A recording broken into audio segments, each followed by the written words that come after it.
Hi everyone. In this video, we will talk about the wait function in NICE CXone.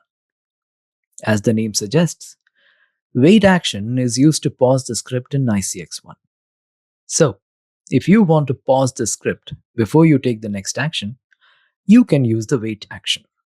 For example, writing files to a server or sending them by FTP, processing content, or integrating with a CRM to retrieve and queue work items.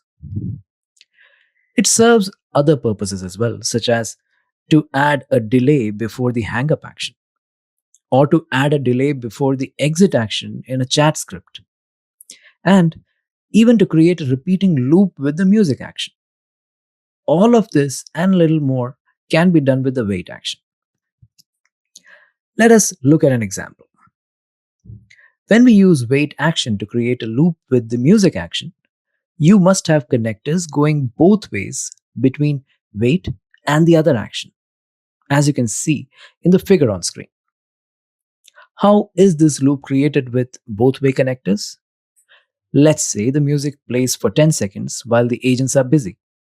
Then the wait action gets triggered, and then it has to go back to the music action for the loop to complete. This is how the caller hears an infinite looping music while on hold. Let us now go to Studio Spring and have a look at the script.